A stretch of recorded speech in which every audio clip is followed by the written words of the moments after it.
শালোটাও শিখেছে বললেন, এটাও শিখিয়ে দিয়েছে শালো বলা। তখন বন্ধুরা বলছে কি ব্যাপারে, তোকে শালো তো বলতে শিখেছে, এর জন্য আবার কি দিবি? বাপি বলার জন্য তো মিষ্টি দিলি, আর শালো বলার জন্য তাহলে একটা খানা দে এবার। এই তো পরিবেশ, এই তো সভ্যতা চলছে। আমার রাসূলুল্লাহ সাল্লাল্লাহু আলাইহি ওয়াসাল্লাম তিনি বলছেন, বাচ্চাগুলো যখন 7 বছরে পরিণত হবে তখন তাকে কোরআন শিখিয়ে দাও। জোরে বলেন, কি শিখাবেন? কয় বছর বয়সে শিখাবেন? 7 বছর বয়সে শিখাবেন। তো প্রতিটা পরিবারকে বলে যাচ্ছি, রাসূলের হাদিস, আল্লাহর নবী বলছেন বাচ্চারা যখন 7 বছরে পরিণত হবে তখন তাকে কোরআন শেখাও। নবীজি বললেন যখন 10 বছরে পরিণত হবে তখন তাকে নামাজের শিক্ষা দাও। জোরে বলেন, কিসের শিক্ষা দেবে? মনে মনে হাসছেন যে আমি তো নামাজ পড়ি না, ছেলের আবার কি নামাজ পড়ার কথা বলবো?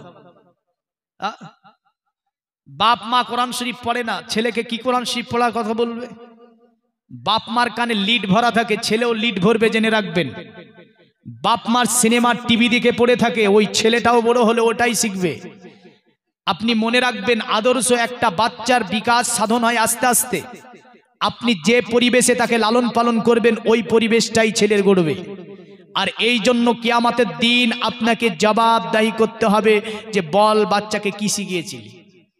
ছেলে পুরো দোষ বাবার দেবে, মায়ের দেবে। হ্যাঁ, আল্লাহর নবী সাল্লাল্লাহু আলাইহি ওয়াসাল্লাম তিনি বললেন যখন বাচ্চাটা 12 বছরে পরিণত হবে, নবীজি বললেন তাকে নামাজের জন্য তাগিদ করো, প্রয়োজনে পিটাই করো নামাজের জন্য। কয় বছর বয়সে? 12 বছর বয়সে প্রয়োজনে তাকে পিটিয়ে নামাজ পড়াও। ওই পরিবারে তো কেউই নামাজ পড়ে না, ছেলেকে কি নামাজ পড়াবে? তাজ্জুব। এই ছেলেটা জীবনে কোনোদিন বড় হওয়ার পরে মনে রাখবেন বাবা মার খিদমত করবে না। এই ছেলেটি বড় হওয়ার পরে বাবা মার আদাব করবে না। এই ছেলেটি বড় হওয়ার পরে বাবা মাকে ভাত দেবে না। এই ছেলেটি বড় হওয়ার পরে বাবা মার খোঁজ নেবে না। এই ছেলেটি বড় হওয়ার পরে পিতা মাতার যে আদর্শ কথা বলতে হয় তাদের সঙ্গে যে আদর্শ বজায় রেখে, যে আদাব বজায় রেখে, এই আদাব শিখে নিয়ে পিতা মাতাকে উঠে গালি দেবে, যা আসবে মুখে তাই বলবে। এর জন্য দায়ী প্রথমত পিতা এবং মাতা। রাসূল সাল্লাল্লাহু আলাইহি ওয়াসাল্লামের আদর্শগুলো যদি সত্যকারী আমরা জীবনে বাস্তবায়ন করতে পারতাম, আমার পরিবারে এগুলো ঘটতো না। তো জুরাইদকে ডেকেছে নবীজি, জুরাইদকে ডেকেছে মা। জুরাইদ কি করতেছিল? নামাজ পড়তেছিল না পাবজি খেলছিল? আর এখনকার ছেলেরা পাবজি খেলে, রাস্তার ধারে চলে যায়, একদম অন্ধকার রাত্রি, বুঝলেন, সাকুর ওপর বসে আছে, তো বলছে মার মার মার। কারে মারবে রে? হ্যাঁ, তার মানে ওতে বলছে মার। এমন একটা খেলা এসেছে, বললেন বিভিন্ন খেলা এই নিয়ে পড়ে আছে। ওই সময় যদি বাপ ডাক দেয় তো বাপের ডাকে সাড়া দেবে না ছেলে। মা 14 বার যদি ডাকে তবুও মায়ের ডাকে সাড়া দেবে না, এমন একটা খেলা ওটা। আসি, জুরাইদ কিন্তু নামাজ পড়ছিল আর মা ওই সময় ডেকেছে 3 বার। কবার? 3 বার। নামাজের কারণে সাড়া দিতে পারেনি। জুরাইদের মা আল্লাহকে বলছে, আল্লাহ আমি 3 বার আমার ছেলেকে ডাকলাম, আমার ছেলে আমার ডাকে সাড়া দেয়নি গো আল্লাহ। ও গো আমার আল্লাহ, আমার ছেলে যাতে করে দুনিয়ার জমিনে আল্লাহ অপমান না হয়ে, যাতে করে আমার জুরাইদ মারা না যায়। মায়ের দোয়াটা কারেন্টের মতো আল্লাহর দরবারে কবুল হয়ে গেল। কিন্তু মনে রাখবেন, আল্লাহর আদালতে যদি কোনো বিচার চলে যায়, এই বিচারটা খুব কঠিন ভাবে হয়ে যায়। আল্লাহর আদালতের বিচার খুব যদিও আস্তে আস্তে হয়ে থাকে, কিন্তু বড় কঠিন হয়ে যায়। আমার আল্লাহর আদালতে এই বিচারটা কবুল হয়ে গিয়েছিল। এ জুরাইদ পৃথিবীর জমিনে বড় আল্লাহওয়ালা হয়ে উঠেছিলেন। আপনার এমনও দিন এসেছিল জুরাইদের চতুর্দিককার মানুষ তিনার কাছে আসতো। জুরাইদের রাহমাতুল্লাহ আলাইহির কাছে মানুষজনের ভিড় ভাট্টা গলো হতো, এমন সুনাম অর্জন করেছিল। যদি কাউকে আপনার কোনো বাচ্চা অসুখগ্রস্ত হতো, এই জুরাইদ যদি আল্লাহর কাছে দোয়া করে দিত, তাড়াতাড়ি কবুল হয়ে আপনার আমার আল্লাহ তাকে শিফা দান করে দিত। চতুর্দিকে মানুষের ভিড় ভাট্টা গোল, আর মায়ের বদদোয়া এই জুরাইদের ওপরে রয়েছে। বড় সুনাম ধন্য হয়েছে জুরাইদের। একদিন হঠাৎ করে একদিনে বুঝলেন একজন ওই জুরাইদের আপনার ঘরের পাশে একটা ছোট্ট কুড়ো ঘর থাকতো। এই কুড়ো ঘরে একটা গোলাম রাখাল থাকতো। একদিন জুরাইদের ঘরে একজন পরমা সুন্দরী মহিলা আপনার রাতের অন্ধকারে আসার পরে প্রবেশ করেছে জুরাইদ রাহমাতুল্লাহ আলাইহি। ওই সময় তিনি ইবাদত বন্দেগী করতেছিলেন, তিনি যেন আল্লাহর জিকির আজকার করতেছিলেন। আর ওই মহিলাটা বড় সুন্দরী ছিল বুঝলেন। অশ্লীল পোশাক পরিধান করার পরে আল্লাহওয়ালা জুরাইদের ঘরে প্রবেশ করে গেল। জুরাইদ রাহমাতুল্লাহ আলাইহি বলল, এ বেহায়া নারী, কি ব্যাপার এত রাত্রিতে অশ্লীল পোশাক পরিধান করে কেন আমার ঘরের মধ্যে প্রবেশ করেছিস? নারীটা আপনার জুরাইদ রাহমাতুল্লাহ আলাইহিকে আপনার প্রেম ভালোবাসা বিনিময় করলো। কিন্তু জুরাইদ বলল, শয়তান মহিলা কোথাকার, আমার ঘর থেকে তুই বেরিয়ে যা। আমি জুরাইদ রাহমাতুল্লাহ আলাইহি পৃথিবীর জমিনে আমি এমন কাজ করতে পারি না। মেয়েটি বারবার তাকে বলতেছিল, আল্লাহর ওলি জুরাইদ আল্লাহকে বলে, আল্লাহ পৃথিবীর জমিনে নারী চক্রান্ত এমন একটা চক্রান্ত গো আল্লাহ, কারণ তুমি আমাকে হেফাজত করো এই চক্রান্ত থেকে। আল্লাহ পাক তাকে হেফাজত করেছিল। কিন্তু এই বেহায়া নারীটা জুরাইদ রাহমাতুল্লাহ আলাইহির ঘর থেকে বেরিয়ে যেতে পারছে। ঘরে একটা রাখাল ছিল, এই রাখালটার সঙ্গে জেনাই লিপ্ত হলো বুঝলেন। জেনাই লিপ্ত হওয়ার পরে এই মহিলাটার পেটে বাচ্চা এসে গেল। এই মহিলাটার পেটে বাচ্চা আসলো। একদিন, দুই দিন, তিন দিন, এক মাস, দুই মাস, তিন মাস, মানুষের মধ্যে জানাজানি শুরু হতে লাগলো। মানুষে দেখতে পায় মহিলাটা যেন গর্ভবতী, অথচ মহিলাটার পৃথিবীতে বিবাহ হয়নি। মানুষেরা জিজ্ঞাসা করলো, কি ব্যাপার, পৃথিবীর জমিনে তোর কোনো বিবাহ হয়নি, অথচ তুই আজকে গর্ভবতী হলি কেমন করে? ওই মহিলাটা বলল, শোনো জনগণ, যাকে তোমরা আল্লাহওয়ালা মানো, যার কাছে তোমরা যাও, যাকে তোমরা অনেক ভালোবাসো, ওই জুরাইদের ঘরে একদিন আমি রাতের অন্ধকারে একটা কাজের জন্য গিয়েছিলাম। জুরাইদ আমার সঙ্গে খারাপ কাজে লিপ্ত হয়েছিল, আর খারাপ কাজে লিপ্ত হওয়ার জন্য আজকে আমি গর্ভবতী হয়েছি। যাকে তোমরা আল্লাহওয়ালা মানো, ওই জুরাইদ আমার সঙ্গে জেনা করেছে, আর জেনা করার কারণে আমি যেন গর্ভবতী হয়েছি। বলেন তো, যদি এমন কোন সাক্ষী মহিলা দিয়ে দেয়, কোন আল্লাহওয়ালা মানবে? পিটিয়ে চামড়া বিনিয়ে দেবে। লোকেরা বলছে, যাকে আল্লাহওয়ালা মানি, যার কাছে তেল পানি পড়িয়ে নি, বাচ্চা বিপদে পড়লে নিয়ে যাই ফুক দিয়ে নি, আমরা বিপদগামী হলে যার কাছে দোয়া করে নি, এমন করে কোনো বিপদগামী হলে তার কাছে যাই। কিন্তু আজকে দেখি এই ব্যক্তিটা যেন এত খারাপ যে সুন্দরী মহিলা দেখে তার সঙ্গে জেনা করেছে। জেনা করার কারণে এর পেটে বাচ্চা এসেছে। কোনো আপনার যাচাই বাছাই ছাটাই করার টাইম নাই, কারণ দেখবেন বাজারে চলাফেরা করেছে। এ নারী জাতির চক্রান্ত হচ্ছে খুব মারাত্মক চক্রান্ত। রাস্তায় চলতে চলতে যদি কোনো নারী বলে দেয়, আপনার মেলার মধ্যে যদি বাই চান বলে দেয়, এই ছেলেটি আমার গায়ে হাত দিয়েছিল, তো দেখ আর না দেখ, ওকে পিটিয়ে চামড়া বিনিয়ে দেবে না? নারী চক্রান্ত খুব মারাত্মক বললেন। সে ছেলেটা চিনুক বা না চিনুক, তাকে জানুক বা না জানুক বুঝলেন। বাই চান্স যদি কোনো নারী আপনাকে ইচ্ছা করে যে পিটাবো, একে এই মেলার মধ্যে পিটাবো, তো শুধু একটা কথা বললি পিটিয়ে দেবে সবাই ধরে, দেখবেও না যে হাত দিয়েছে কি দেয়নি বললেন। হ্যাঁ, তো নারী চক্রান্ত খুব মারাত্মক। যেমন আমরা পবিত্র কোরআন সূরা ইউসুফের মধ্যে দেখতে পাই যে এই জুলাইখার চক্রান্ত কেমনটা ছিল ইউসুফ আলাইহিস সালামের উপরে। তো এই নারী চক্রান্ত খুব মারাত্মক বুঝলেন। জনগণ বলছে, তাজ্জুব, চল পিটিয়ে চামড়া বিনিয়ে দেব।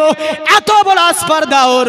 আমরা যাকে ওলি মনে করি, আল্লাহওয়ালা মনে করি, তার মধ্যে এমন ধরনের খারাপ কাজ রয়েছে। পৃথিবীর মুমিন মুসলমান সকলে একভাবে লাঠি সোটা নিয়ে যাবার পরে জুরাইদ রাহমাতুল্লাহ আলাইহি ঘরের মধ্যে বসে বসে ইবাদত করতেছিলেন। মানুষ আসার পরে চতুর্দিকে ঘুরে ফেললো, বলে বেরিয়ে এসো বাড়ি ঘর থেকে। বলে তোমার ইবাদত ছুটিয়ে দিচ্ছি, এমন করে তুমি আল্লাহওয়ালা নাকি? তুমি জিকির আজকার করো, আর সুন্দরী মহিলার সঙ্গে তুমি জেনা করেছো, যার কারণে মহিলাটা গর্ভবতী হয়েছে। আল্লাহর ওলি জুরাইদ রাহমাতুল্লাহ আলাইহি চতুর্দিকে মানুষ দেখে তিনি কি বলবেন কিছুই যেন ঠিক পান না। আল্লাহর ওলি জুরাইদ রাহমাতুল্লাহ আলাইহি সঙ্গে সঙ্গে দরজাটা খুলতে বললেন। মানুষ আসার পরে পিটাতে শুরু করে দিল। এত মার মেরেছিল ও আল্লাহর ওলি জুরাইদ রাহমাতুল্লাহ আলাইহির বললেন পুরো শরীরে রক্তে রক্তাক্ত, নাক মুখ দিয়ে যেন রক্ত বেরাচ্ছে। আল্লাহর ওলি জুরাইদ তাদেরকে অনুনয় বিনয় করে বলল, এ জনগণ, আমার আমাকে একটু সময় দেবে, তোমরা আমাকে পিটিয়ে মেরে দাও, তবে মাত্র 2 রাকাত নামাজের আমাকে সময় দাও। যদি এই সময়টা আমাকে দিয়ে দাও, তাহলে আমি জুরাইদ তোমাদেরকে সত্য কথাটা কি আমি বলে দেব। বলল তাই নাকি? কেউ বলল দে, আর কেউ বলল না, একে আবার নামাজের সময় কি দিবি, আর কেউ বলল না যেহেতু নামাজের সময় চাইছে দিতে হবে। আল্লাহর ওলি জুরাইদ রাহমাতুল্লাহ আলাইকে 2 রাকাত নামাজের সময় দিয়ে দেওয়া হলো। আল্লাহর ওলি জুরাইদ রাহমাতুল্লাহ আলাই তিনি আপনার জানামাজের ওপরে বসে আল্লাহর কাছে আপনার যেন হাত দুটি উত্তোলন করলেন, সিজদারত ভাবে সিজদায় চলে গেলেন। আল্লাহকে বলে, আল্লাহ ওগো আমার আল্লাহ, দুনিয়ার জমিনে আমি জুরাইদ জানি না কি অন্যায় অত্যাচার অবিচার অনাচার করেছি আল্লাহ, কারণ পৃথিবীর জমিনে তোমার দিনকে আমি প্রতিষ্ঠিত করতে গিয়ে আমি জুরাইদ বড় কষ্ট করেছি আল্লাহ। কিন্তু কি ভুলের কারণে আল্লাহ তুমি আমাকে এত বড় অপমান করে দিলে? কি অন্যায় ছিল আমার? কারণ জুরাইদ জানতো যে কোনো ভুল তার দ্বারা হয়েছিল।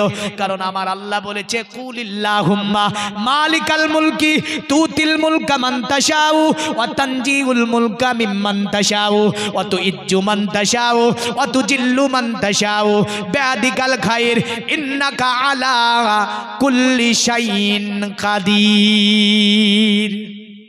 জোরে বলবেন না? আর একটু জোরে বলুন। ঘুম আসছে? কারণ আমি প্রথমে বলেছি, দেখেন জীবাণু মাহফিলে অ্যাকচুয়ালি ওয়াজ করতে গিয়ে আমিও বহু কিছু, আমার যত মানুষ আসবে বুঝলেন, হাজার হাজার মানুষ থাকবে, তো অটোমেটিক ওয়াজ উপস্থাপন করে ফেলবো। আর আপনাদের এখানে আমি এই বছরের জালসার প্রথম জালসা এটা আমার, মানে এইরকম এত শ্রোতা নেই, বুঝলেন? একটু জোরে বলুন তো সুবহানাল্লাহ। একদিন তোমারি নাম মসজিদে হবে এলান। হবে না? হবে না? কিন্তু তৈরি আছি তো? নাই।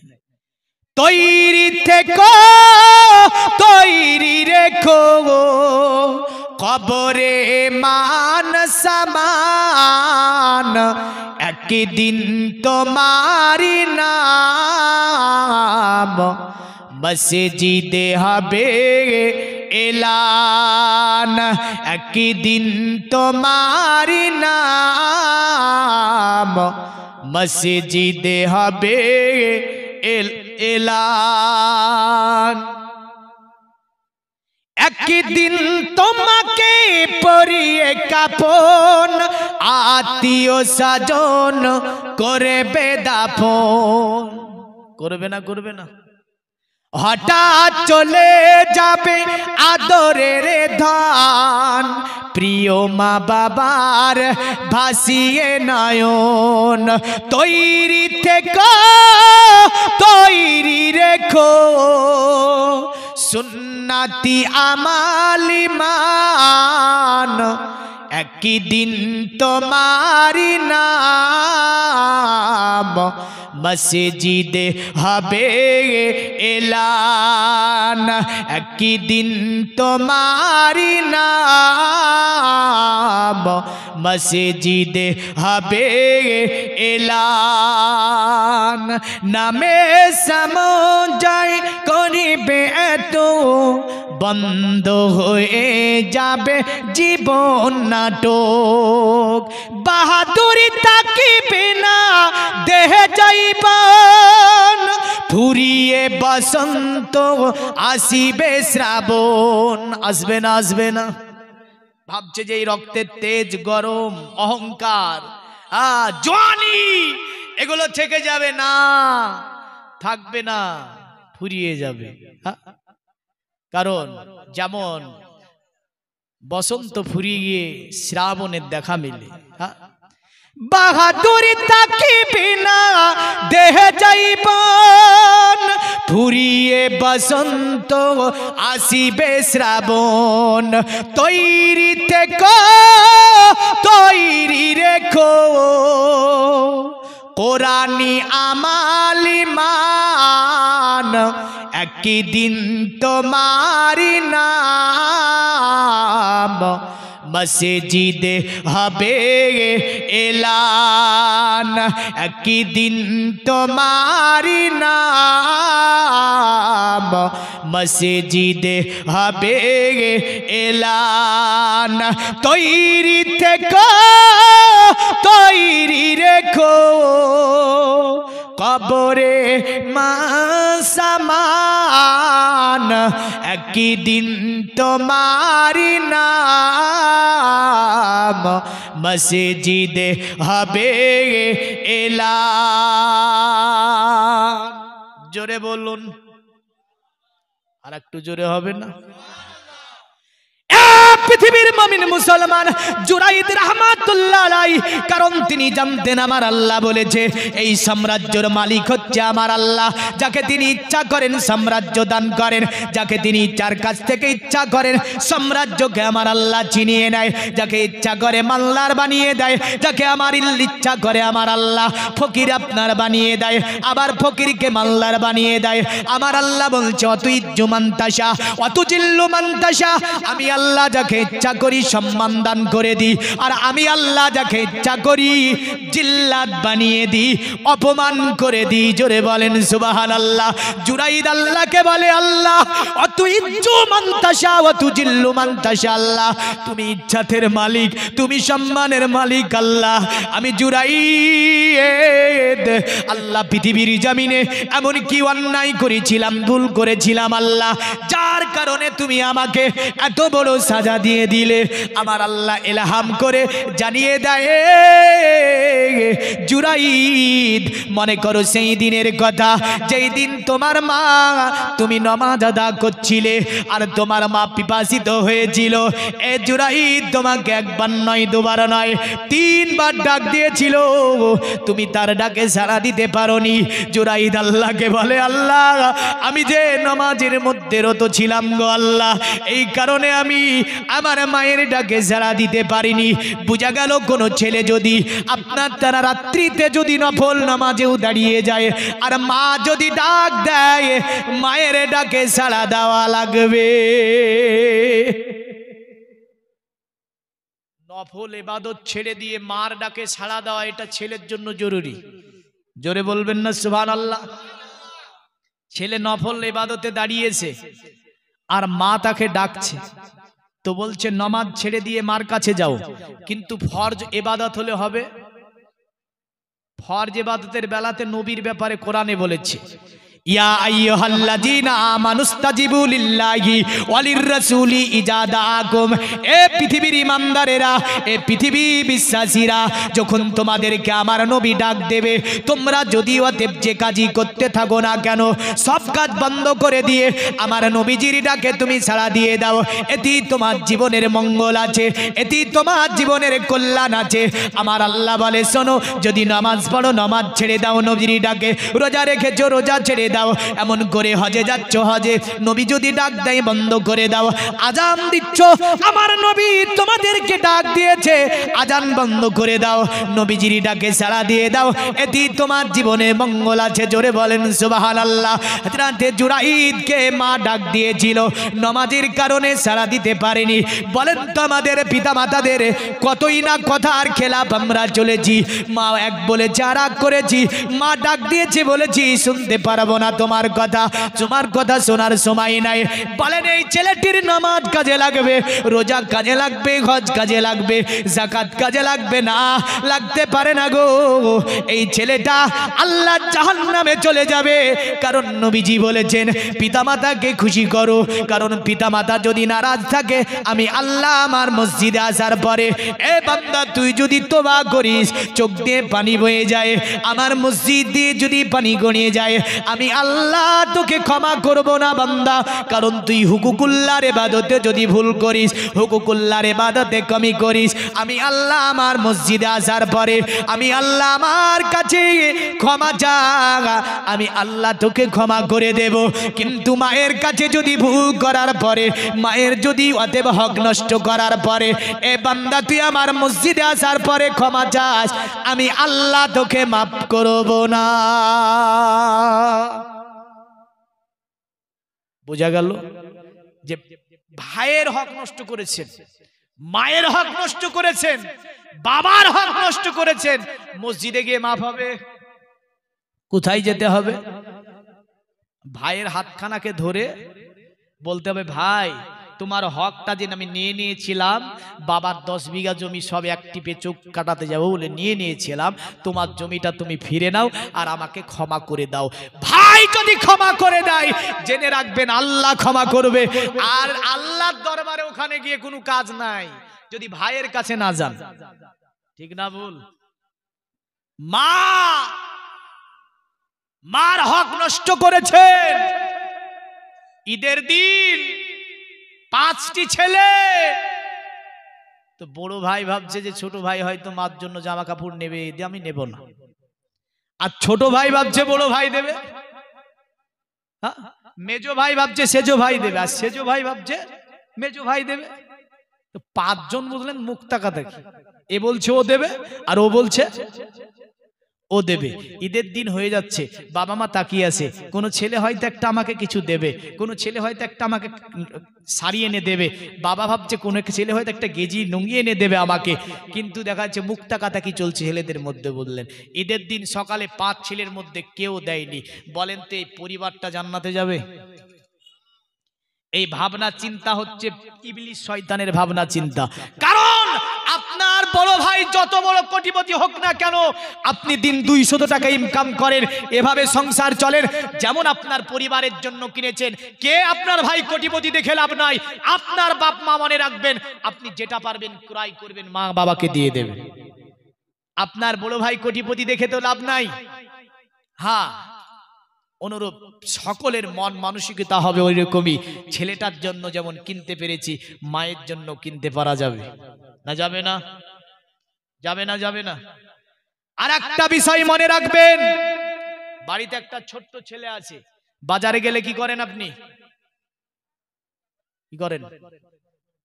বাচ্চাটার জন্য সন্দেশ নেন, বাচ্চাটা বলে দেয় যা খাতে চাই, ওই খাবারটা নেয়, ভ্যারাইটিজ মানের আরো খাবার, বহু কিছু নাম। আমার মেয়ে আমাকে বলছে, আব্বু ওই যে কি বলছে, ফিজা খাবো, তা বলছে। তা আমি যাওয়ার পরে বলছি লিজানা ফিজা বেশ বললো। যাওয়ার পরে দোকানে বলছি, তো বলছে এ মৌলানা অর্ডার করতে হবে, অর্ডার ছাড়া এই মাল তৈরি হয় না। দেখেন, ছেলের জন্য যেটা নিয়ে আসবেন, আপনার শুধু ছেলে ওটা নয়, মাটাও ছেলে। জোরে বলেন, বাপটাও ছেলে না? আল্লাহ বলছে রব্বির হামহুমা কামা রব্বায়ানি সগীরা। এ পৃথিবীর সন্তানেরা, তোমরা আমার কাছে দোয়া করো, যেমন করে তোমার বাবা মা তোমাদেরকে ছোট্ট অবস্থায় লালন পালন, সিনিয়া মমতা, ভালোবাসা, প্রেম দিয়ে, আদর দিয়ে বড় করে তুলেছিল, আমার কাছে তোমরাও দোয়া করো, আল্লাহ আমার বাপ মাকে তুমি কবরের মধ্যে যেমন আমার পিতা মাতা বাচ্চানি অবস্থায় আমাকে ভালোবাসা, প্রেম দিয়ে আদর করে রেখেছিল, অনুরূপ ব্যবহার তুমি আমার পিতা মাতার সঙ্গে কবরে করিও। এ পৃথিবীর ছেলেরা, পিতামাতা যেমন আপনার বাড়িতে 2টি ছেলে আছে, পিতামাতাকে দিয়ে 4টি ধরে নেবেন, বাড়িতে একটা ছেলে আছে, পিতামাতাকে দিয়ে 3টি ধরে নেবেন। আপনি যেটা বাচ্চাটার জন্য করতে পারবেন, অনুরূপ পিতামাতার জন্য করবেন, দেখবেন আমার আল্লাহ খুশি হবে, রসুল খুশি হবে। খোদার কসম, হুকুকুল্লাহর ইবাদতে কিছুটা কম যদিও হয়, আমার আল্লাহ ক্ষমা করে আপনাকে জান্নাত দান করবে। জোরে বলেন সুবহানাল্লাহ। হযরতে জুরাইদ তিনি আল্লাহকে বলছে, আল্লাহ সেই দিন আমি নামাজ পড়তেছিলাম গো আল্লাহ, তবে ইজ্জতের মালিক তুমি, ইজ্জতের মালিক আল্লাহ তুমি, সম্মানের মালিক হচ্ছে আল্লাহ তুমি। ওগো আমার আল্লাহ,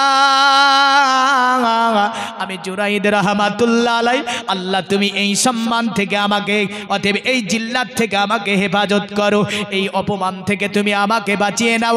আমার আল্লাহ জুরাইদকে ইলহাম করে জানিয়ে দিল, এ জুরাইদ, অতএব অতএব আমি আল্লাহ বলছি ওই যে মহিলাটাকে এই জায়গায় হাজির করে মহিলার পেটে যে বাচ্চা আছে ওই বাচ্চা কথা বলবে।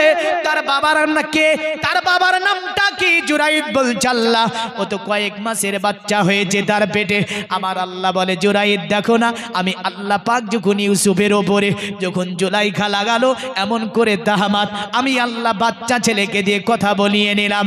এ জুরাইদ তুমি কি দেখতে পাও না আমি আল্লাহ পাক দুনিয়ার জমিনে এমন করে যখন হযরত আদমকে তৈরি করলাম বিনা পাপ মাদার আমি আল্লাহ দুনিয়ার জমিনে আদমকে তৈরি করে দিলাম। এই জুরাইদ শুনে রেখে দাও এমন করে আমি আল্লাহ আমার কুদরতের অতএব আমি যখন কোনো জিনিস করব ইচ্ছা করি আমি আল্লাহ এইভাবে কেবল ইশারা করে দিই, ইশারা করে দিই সেটা হয়ে যায়। জোরে বলেন সুবহানাল্লাহ। জুরাইদ সিজদা থেকে মাথা উঠিয়ে জনগণকে বলল এ জনগণ শোনো আমাকে তোমরা পিটিয়ে মেরে দিও, তবে আমার উপরে যে ইলজাম লাগিয়েছে নারীটা ওই নারীটাকে এখানে হাজির করো। লোকেরা বলল কেন হাজির করব? জুরাইদের কথা মোতাবেক কিছু ব্যক্তি বলল না যেহেতু হাজির করতে বলছে তাকে হাজির করতে হবে।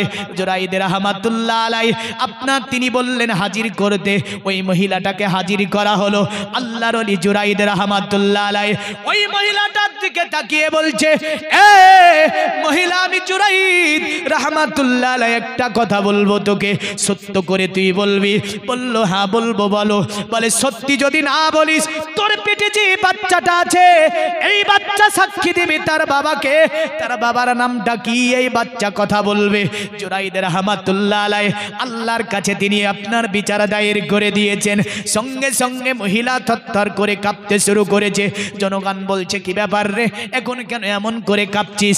আমাদেরকে তো বলেছিলি আল্লাহর ওলি জুরাইদ আমার সঙ্গে অতএব জেনা করেছে যার কারণে আমি গর্ভবতী হয়েছি। এ কি ব্যাপার কাঁপছিস কেন? আল্লাহর ওলি জুরাইদ বলছে বল অতএব তোর ওই যে গর্ভে বাচ্চাটা আছে এর বাবার নামটা কি? মহিলাটা কাঁপতে কাঁপতে বলছে এ জনগণ আমি মিথ্যা বলেছিলাম, কারণ জুরাইদের সঙ্গে যদিও আমি একদিন জেনায় লিপ্ত হতে চেয়েছিলাম আল্লাহর ওলি জুরাইদ পাক এবং পবিত্র এতে কোনো সন্দেহ নাই, তবে আমি ওই যে জুরাইদের পার্শ্বের ঘরে যে রাখালটা থাকে গোলামটা থাকে তার সঙ্গে জেনা করে আমি গর্ভবতী হয়েছিলাম। লোকেরা বলছে পিটিয়ে তোর চামড়া বিনিয়ে দেব, কারণ আমরা আল্লাহওয়ালার ওপরে এমন তহমত লাগালি তুই আল্লাহওয়ালাকে পিটিয়ে দিলাম তার পুরো শরীরে রক্ত রক্তিত্ব বানিয়ে দিলাম। আল্লাহর ওলি জুরাইদ বলছে জনগণ ওকে মারিবে না, ওটা ওই মহিলার কোনো দোষ নাই, ওটা আমি জুরাইদ ওটারই আমারই দোষ ছিল।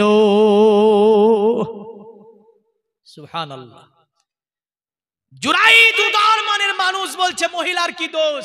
দোষ তো আমার ছিল। লোকেরা বলছে কেন তোমার দোষ মানে? বলল শোনো আমার মা আমাকে একদিন 3 বার ডাক দিয়েছিল, মায়ের ডাকে সাড়া দিতে না পাওয়ার কারণে এটা আমার মায়ের বদদোয়া ছিল। আমার কি ছিল? মায়ের বদদোয়া। তাহলে মায়ের বদদোয়া যদি লেগে যায় কারো উপরে বলেন বাঁচার রাস্তা আছে? রাস্তা নাই।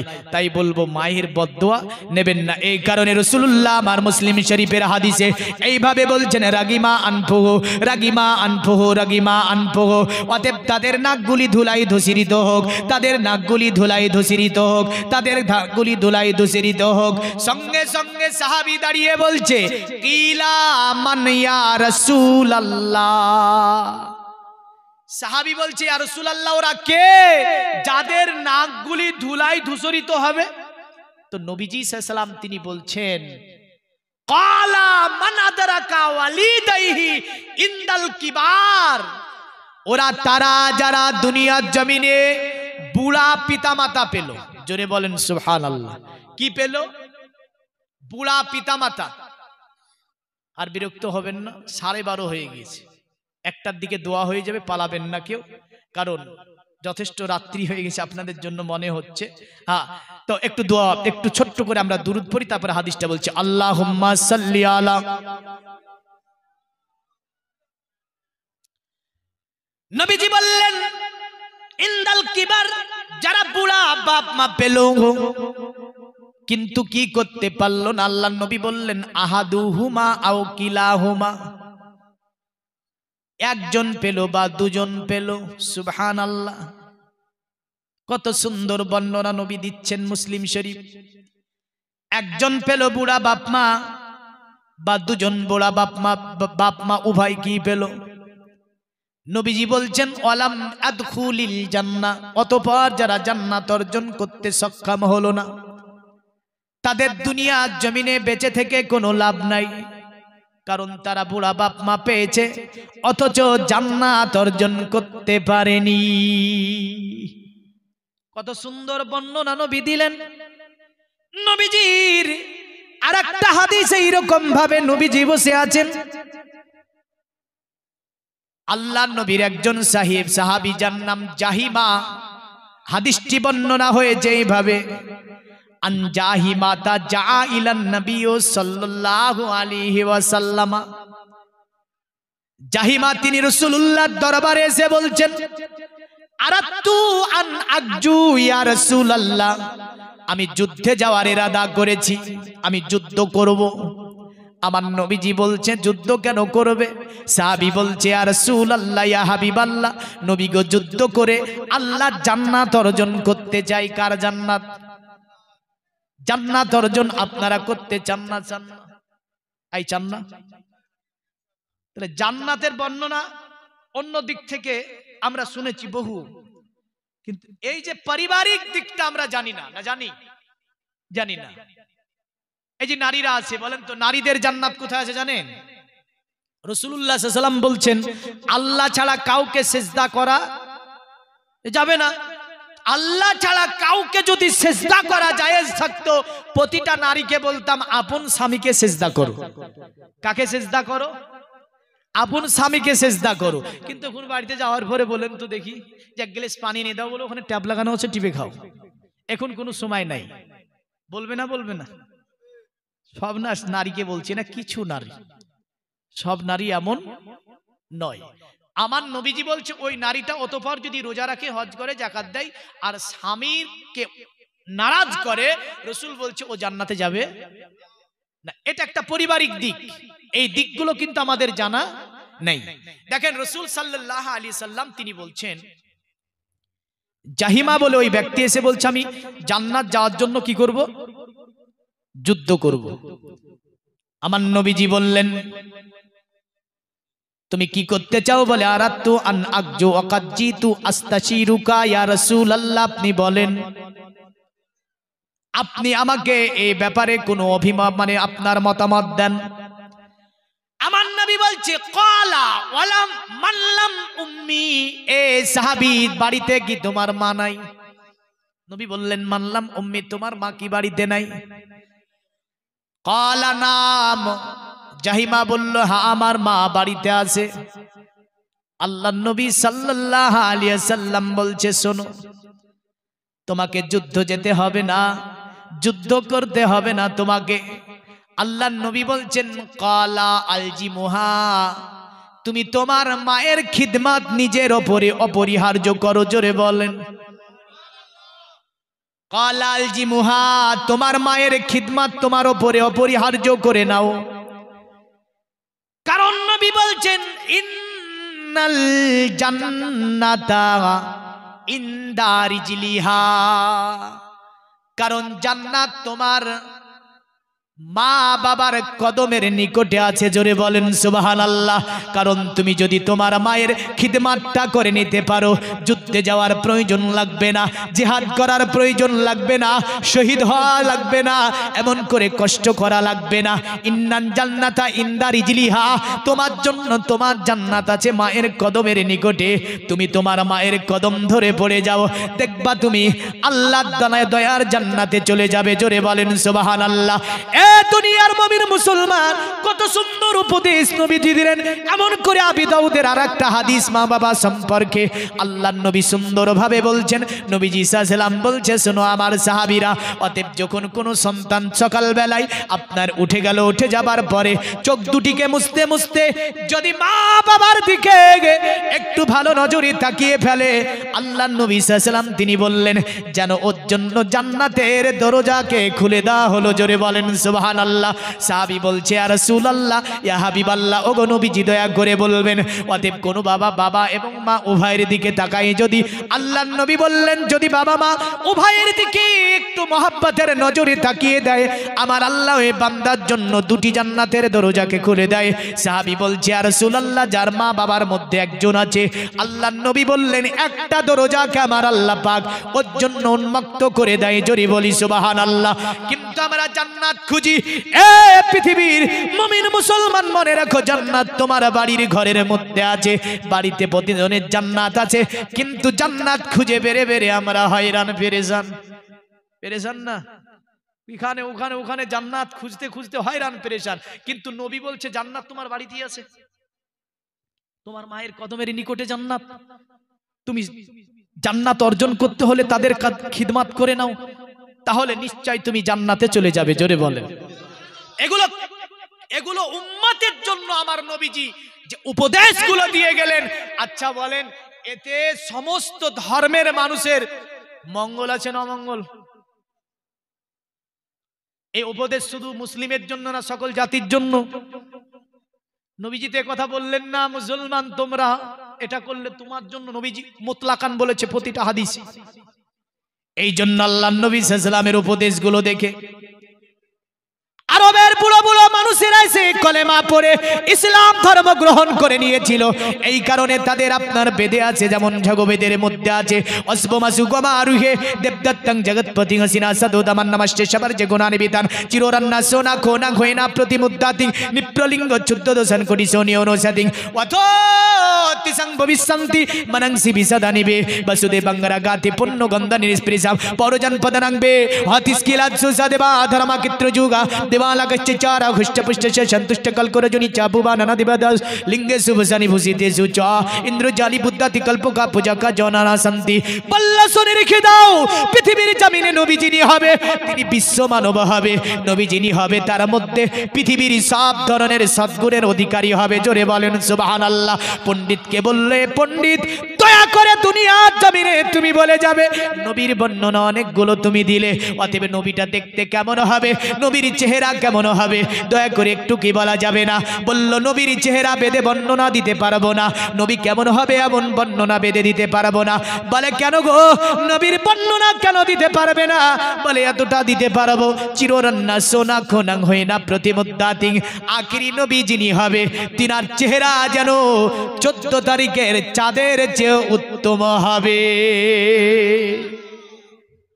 अरे जुल्फ को रुक से हटा दो तो कमर शर्माए, जोरे बोलबेन ना। जुल्फ को रुक से हटा दो तो कमर शर्माए, मुस्कुरा दो तो अंधेरों में शागर हो जाए।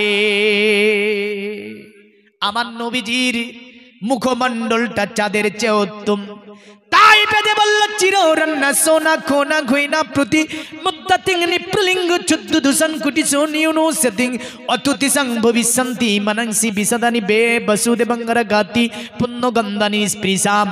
বলল শুনে রেখে দে, অতএব ওই নবীর চিরা লাইটের চেয়ে উজ্জ্বল হবে, তবে ওটা একটা বিচিত্রপূর্ণ ছেলে হবে যেটা সুমতি নারী পৃথিবীতে জন্ম দেবে, মানে আমেনা নারী যে ছেলেটিকে জন্ম দেবে ওটা একটা বিচিত্রপূর্ণ সন্তান হবে।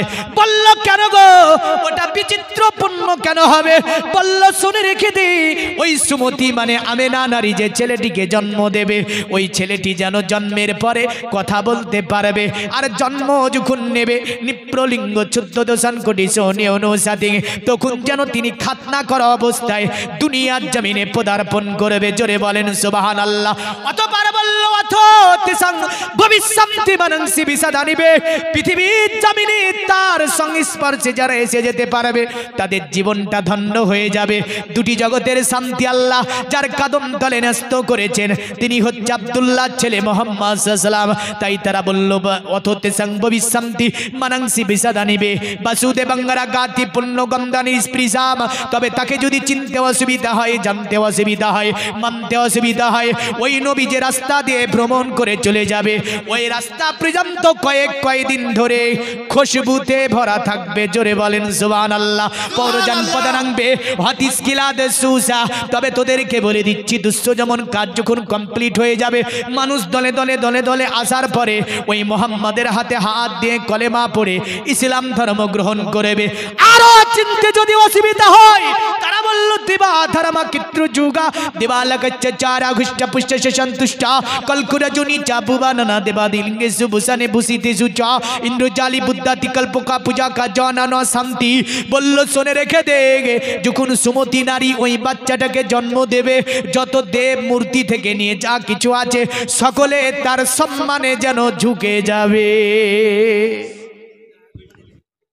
আরে কে জন্মিল আরব দেশে ও গো ফেরেশতা পড়ে দুরূদ, ধ্বংস কেন হলো বেদিন ও গো ভেঙে পড়ে কাবারে বুত, ও গো ভেঙে পড়ে কাবারে বুত। কার আশাতে রই খুশিতে, কার আশাতে রই খুশিতে যিনি নিশান ও কালেমান, এই তো সেই নবী মহান। জোরে বলবেন না সুবহানাল্লাহ। কারণ খুব কষ্ট করে ওয়াজটা করছি আপনাদের এখানে। আমি তো বললাম না আমার লাইফে এত মানুষ আজকে পেয়েছি, কারণ আমি জানি না আপনাদের এলাকায় তো মানুষ হবে। পরশুদিন আমি হাওড়া আসছি, এই সাইডে তো প্রচুর মানুষ হয়। এর আগে একদিন এই সাইডে আপনার এসেছিলাম, এই 2-3 দিন আগে। এই জায়গাটা বেশ ক্যানিং এর আগে তালদি, তালদি মাদ্রাসা মানুষ হয়েছিল ওখানে ভালো।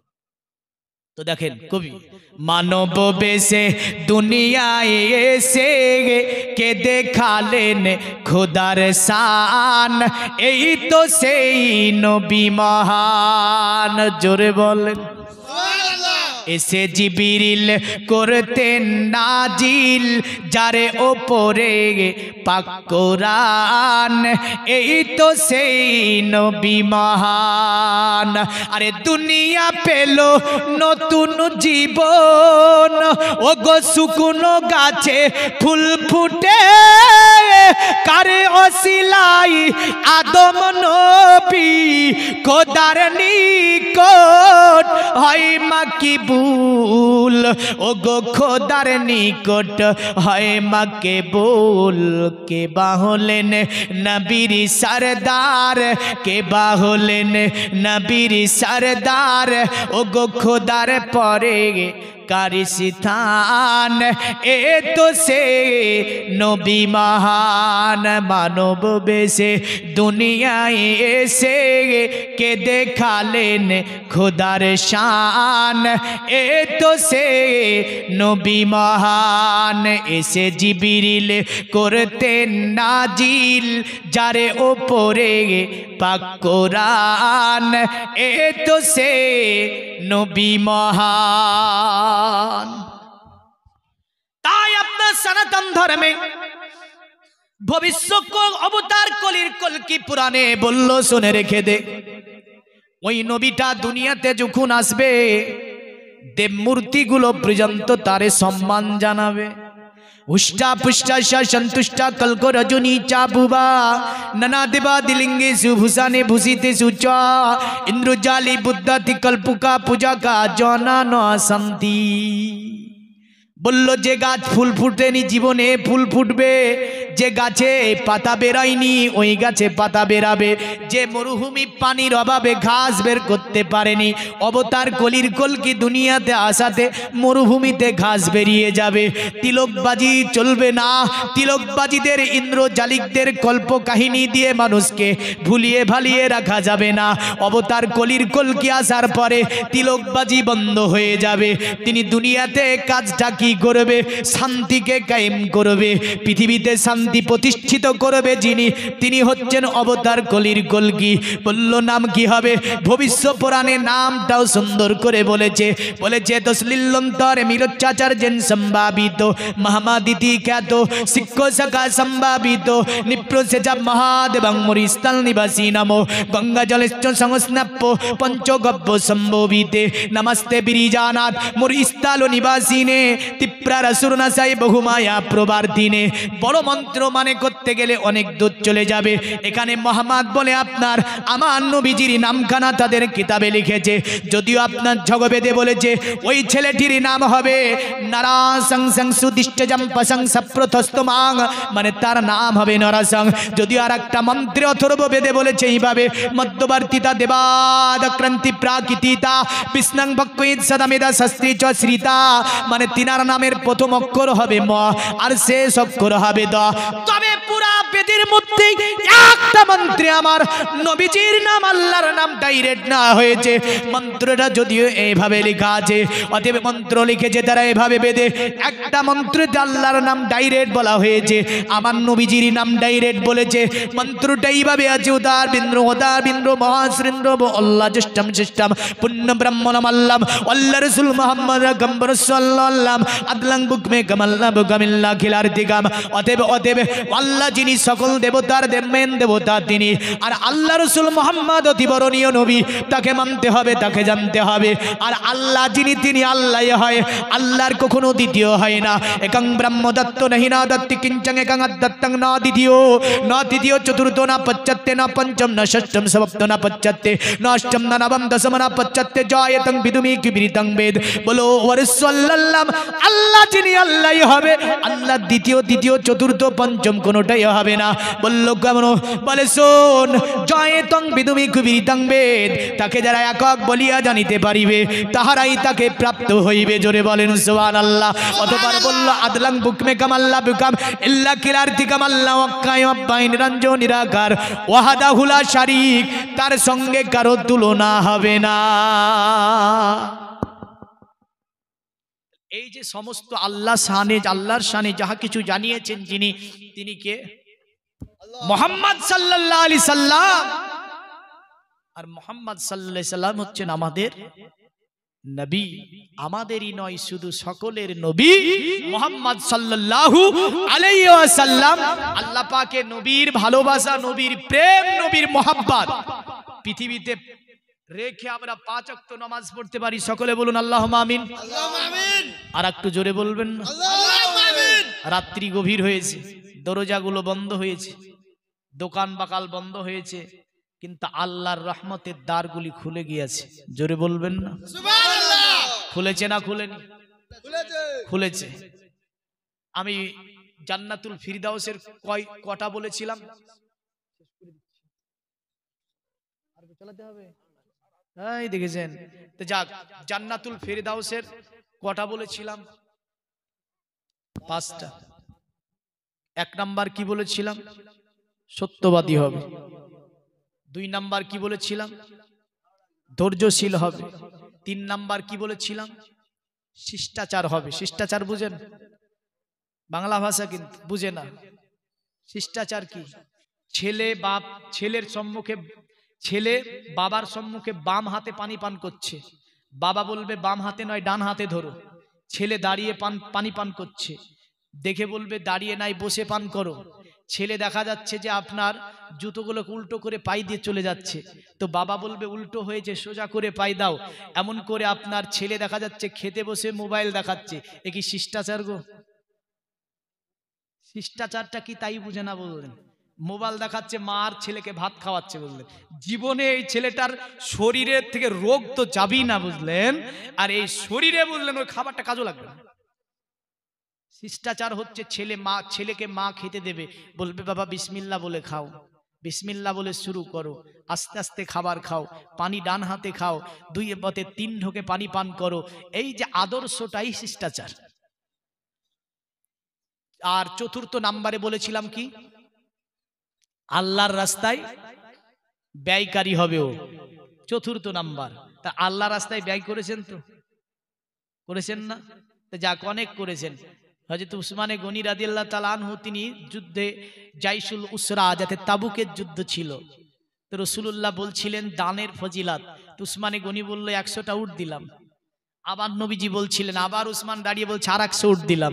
আবার নবীজি বলছিলেন, আবার উসমান দাঁড়িয়ে বলছে আর 100 উট দিলাম। জোরে বলেন সুবহানাল্লাহ। নবী বলছে ওয়াল্লাহ, খোদার কসম উসমান, তোমার এই দান বিনষ্ট হবে না, তোমার এই দান বিনষ্ট হবে না, তোমার এই দান বিনষ্ট হবে না। তা আপনি বসে বসে ভাবছেন একবার তো দিয়েছে, আর একবার কি দিব? মানুষই তো নাই, কার কাছে চাইবো? এটা একটা দিক।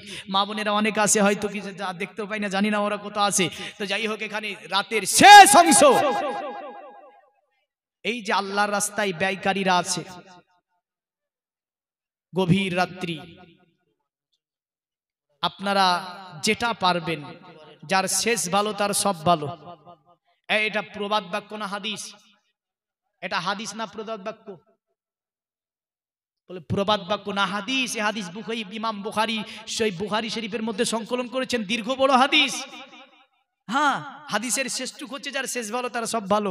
নবীজি সাল্লাল্লাহু আলাইহি ওয়াসাল্লাম বলছে এমন কিছু ব্যক্তি যাদের প্রথম জীবনটা জাহান্নামের মতো হবে, জাহান্নামের মধ্যে আর তার মধ্যে 1 হাত তফাৎ থাকবে। আবার ওর শেষ জীবনটা কেমন হবে? অতএব তার শেষ জীবনটা হবে জান্নাতীদের মতো, জান্নাতের মধ্যে তার মধ্যে 1 হাত ব্যবধান থাকবে, সেইভাবে তার খাতিমা হবে এবং সে জান্নাতে চলে যাবে। জোরে বলেন সুবহানাল্লাহ। নবীজি বলছেন এমন কিছু ব্যক্তি তার প্রথম জীবনটা জান্নাতীদের মতো হবে, জান্নাতের মধ্যে তার মধ্যে 1 হাত ব্যবধান থাকবে, তার শেষ জীবনটা জাহান্নামের মতো হবে, জাহান্নামের মধ্যে তার মধ্যে 1 হাত ব্যবধান থাকবে, আর ওইভাবে তার খাতেমা হবে এবং সে জাহান্নামে যাবে। তাহলে যার শেষ ভালো তার সব ভালো না? হ্যাঁ, তাহলে এই যে শেষ, এই শেষের কাজটা একটু ভালো করে দোয়া করব। আপনারা যেটা পারবেন, মা বোনেদেরকেও বলবো, এখানে ছেলে যুবক অনেকেই আছেন, দেখেন বহু খরচ করেছেন, বিবি বাচ্চা মেডিকেল ও পার্ক ইভিনিং খান, ওখানে যেতে গিয়ে বহু টাকা ব্যয় করে ফেলেছি আমরা। কিন্তু খোদার কসম, আল্লাহর ঘর মসজিদে যেটা দিয়ে যাবেন কিয়ামতে ধরে পাবেন। হ্যাঁ, তাহলে আল্লাহর ঘর মসজিদে দিতে গিয়ে কোনো কৃপণতা আছে? এখন মুসলমানদের হাতে যা মাল আছে বুঝলেন, যদি সাহাবীর উদারতা কিঞ্চিত পরিমাণ মুসলমানদের মধ্যে আসে, মসজিদ ইট দিয়ে তৈরি করতে হবে না, সোনা দিয়ে তৈরি হবে। ঠিক না ভুল বলছি? এমন মাল আছে আমাদের হাতে বুঝলেন, কিন্তু দিব না। হ্যাঁ না? কিন্তু সাহাবীরা তো একদম বুঝলেন, আবু বকর সিদ্দিক আকবর রাদিয়াল্লাহু তাআলা আনহু স্ত্রীকে বলছে, ওই রান্না করা হাঁড়িটা দেখি। কি বলছে? রান্না করা হাঁড়িটা দেখি। সুবহানাল্লাহ। তো জিজ্ঞাসা করছে কি হবে স্বামী? বলে নিয়ে যাব কার দরবারে? রাসূলুল্লাহর দরবারে। সুবহানাল্লাহ। আরে কাটে জিন্দেগানি নবীজির শরণে, জোরে বলে সুবহানাল্লাহ। কারণ তিনি নবীজির শরণে তারা জিন্দেগি কাটিয়েছিল।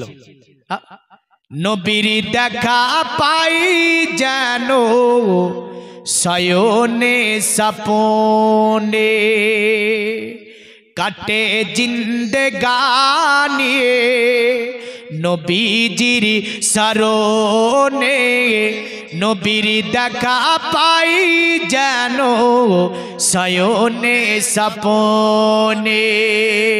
নবীজির কি আশিকি ছিল হাজিরাতে বেলাল, না দিলে আজান হতো না সকাল। নবীজির কি আশিকি ছিল হাজিরাতে বেলাল, না দিলে আজান হতো না সকাল। একই ছিল চাওয়া বেলালের জীবনে, কাটে জিন্দেগানি নবীজি সরোনে নবীর দেখা পাই যেন সায়নে সপনে। তো আবু বকর হাড়িগুলোকে ভরছে কোথায় বলেছি? একটা বস্তাতে, ঘরে একটা নম্পটাকেও ভরছে, মানে প্রদীপ, মুর্শিদাবাদের ভাষা নম্প, এখানে প্রদীপ সকল জায়গায় চলে। প্রদীপটা ভরেছে, স্ত্রী বলছে ও আমার স্বামী প্রদীপটা কোথায় নিয়ে যাবেন? বলে আমার স্ত্রী জানো না, আমার নবীজি চেয়েছে তাবুকে যাবে আমার নবী যুদ্ধ করতে, আমি আবু বকর আমার হাতে তো কোনো মাল নাই, তাই রান্না করা পাত্র বাড়ির প্রদীপটাও নবীকে নিয়ে গিয়ে দিয়ে দেব। আপনার টাকের উপরে একটা চুই ছিল, চুচ বুঝলেন, ওই চুচটা নিয়ে আবু বকর বলে আমার স্ত্রী এই চুচটাও আমি নবীজির দরবারে জমা করে দেব। তিনি আপনার পুটলা বেঁধে নিলেন, পুটলাতে বেঁধে নেওয়ার পরে চলে যাচ্ছে গুটি গুটি পায়ে। আমার নবীজি আবু বকরের দিকে তাকিয়ে আছে, আবু বকর যেন মালগুলোকে নিয়ে আমার নবী পাকের দরবারে চলে যায়। আমার নবী বলে আবু বকর, আমার সাহাবী আবু বকর এত কেন লেট হয়ে গেল আসতে? আবু বকর বলে ইয়া রাসূলুল্লাহ, বাড়িতে যা মাল ছিল আমি আবু বকর গুছাতে ছিলাম, আমার নবী পুটলিটা খুলে দেখে তাতে যেন রান্না করা হাড়ি পাওয়া যায়। নবী বলে আবু বকর এ তো রান্না করা হাড়ি, এ আবু বকর বাড়িতে বিবি বাচ্চা কি রান্না হবে না? আবু বকর চোখ দিয়ে পানি ঝরে। আমার নবী দেখে তাতে যেন একটা প্রদীপ আছে। আমার নবী বলে আবু বকর এ তো বাড়ির প্রদীপ। আবু বকর বলে ইয়া রাসূলুল্লাহ, বাড়ির প্রদীপটা আপনার দরবারে নিয়ে এসেছি। আমার নবী দেখে ওর মধ্যে একটা যেন চুচ। আল্লাহ নবী বলে আবু বকর এতে একটা সুইচ চুচ রয়েছে, এ আবু বকর এটাও হাজির করেছো, বিবি বাচ্চার জন্য বাড়িতে কি রেখেছেছো? আবু বকরের চোখে পানি নিয়ে বলে আল্লাহ খোদার কসম, বাড়িতে আল্লাহ আল্লাহ রসুল ছাড়া আমি আবু বকর আর কিছুই রেখে আসিনি। বকরের মন মানসিকতা উদারতা নিয়ে মুসলমান যদি এখনো মসজিদ মাদ্রাসায় দান করে, এগুলো ইটের দরকার হবে না, সিমেন্ট বালু লাগবে না। মুসলমানদের হাতে এখনো এত মাল আছে, এগুলো ডাইরেক্ট সোনা দিয়ে তৈরি হয়ে যাবে। কিন্তু আবু বকরের মতো মন মানসিকতা উদারতা আমাদের মধ্যে বললেন নাই, সবগুলো চলে গিয়েছে, দুনিয়া গ্রাস করে ফেলেছে আমাদেরকে। শয়তান বলছে না দেওয়া হবে না, বিবি বাচ্চার জন্য খরচ করতে হবে। মনে রাখবেন আবু বকর হাজিরাতে আবু বকর নবীকে চেয়েছিলেন কত, তার অর্থ ধন সম্পদ ছিল যত। জোরে বলেন সুবহানাল্লাহ। মানে বাড়ির ছুঁচটাও নিয়ে এসে দিয়েছে, প্রদীপটাও নিয়ে এসে দিয়েছে, রান্না করা হাড়িগুলো নিয়ে দিয়েছে। যা কিছুই রাখবো না বাড়িতে, নবী চেয়েছে ইসলামের জন্য। সুবহানাল্লাহ। আজ রাতে আবু বকর নবীকে চেয়েছিলেন কত, তার অর্থ ধন সম্পদ ছিল যত, লুটিয়ে দিল সবই নবীজির কদমে। জোরে বলবেন না সুবহানাল্লাহ। সবগুলো নিয়ে গিয়ে নবীর পায়ের তলে, আরে লুটিয়ে দিল সবই নবীজির কদমে, কাটে জিন্দেগানি নবীজির শরণে, নবীর দেখা পাই যেন সায়নে সপনে। জোরে বলি সুবহানাল্লাহ। মহান রব্বুল আলামিন আমাদের সকলকে দুনিয়া জমিনে 5 ওয়াক্ত নামাজ পড়ার তৌফিক দেয়, সকলে বলুন আমিন। এবং যিনারা কোরআন শরীফ পড়া জানেন না, সকলে বলুন তো কোরআন শরীফ পড়া শিখে যাব ইনশাআল্লাহ। মায়েরা জোরে বলবেন, নাচতে বলেন আপনারাও, মনে মনে বলেলি যথেষ্ট হবে। আমি দেখতে না পারলে আল্লাহ দেখতে পাচ্ছে না, পাচ্ছেন? আচ্ছা, কোরআন শরীফের চেয়ে মহান কিতাব পৃথিবীতে আর আছে? কোরআন শরীফ সব আছে, একটা জিনিস কোরআনে নাই। ঠিক না ভুল? কোনো ভুল নাই কোরআনে, জোরে বলে। সোনা জোহরা মুক্তা হীরা অতি দামি, তার চেয়ে বেশি দামি কি? কোরআনের বাণী। সোনা হীরা মুক্তা জহরাত চেয়েও। আমাকে একটু রিকোয়েস্ট করেছে একটা ছোট্ট কেরাত বলে দে, ছোট্ট কেরাত বলে দে, বক্তৃতা শেষ।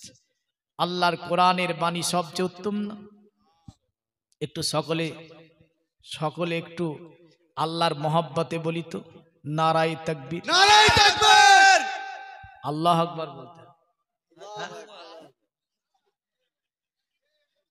বিসমিল্লাহির রহমানির রহিম। লাকাদ জাআকুম রাসূলুম মিন আনফুসিকুম। শ্বাসের দরকার, আর ওয়াজ করি তো আমরা, শ্বাসটা একটু কমিয়ে গেছে অনেক। লাকাদ জাআকুম রাসূলুম মিন আনফুসিকুম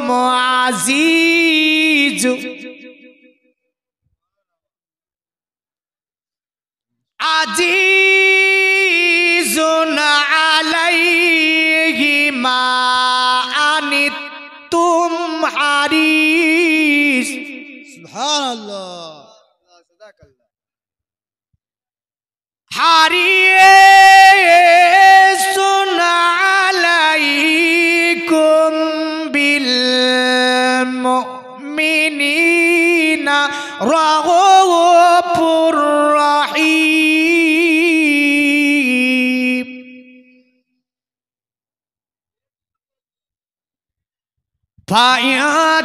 ফায়াতাওয়াল্লাউ ফাকুল হাসবিয়াল্লাহু লা ইলাহা ইল্লাহু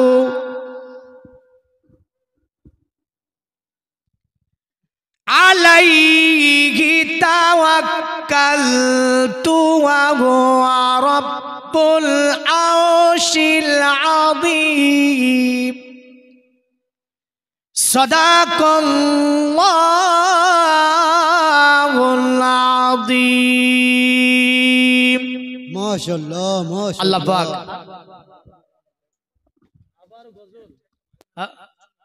দেখেছেন? যাই হোক, আবার বলছি, আদৌ করেই বলবো, বেশি দেখেন, কারণ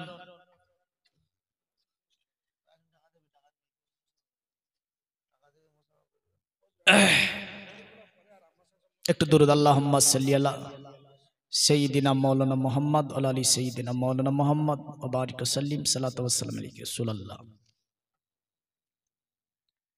দুই সাথীকে পাশেতে নিয়ে হায় আরামে আছো নিঝুম নিরালায়।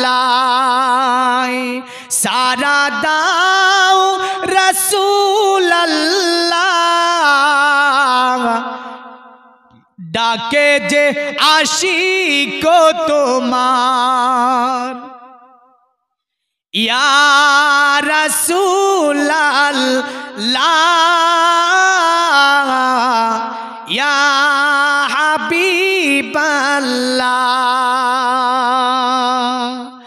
সারা দাও রাসূলুল্লাহ, ডাকে যে আশিক তোমার। নূরেতে উজ্জ্বল চেহারা তোমার, দেখিলে হারাম দুজখেরি নাম। তুমি কবে দিবে এ মুলাকাত, দিদার দাও আমারে ইয়া রাসূলুল্লাহ, ইয়া হাবিবাল্লাহ, ইয়া রাসূলুল্লাহ, ইয়া হাবিবাল্লাহ। আল্লাহ পাক আপনাকে আমাকে সকলকে দুনিয়ার জমিন থেকে যাবার সময় আমার নবীজির নুরানি চেহারা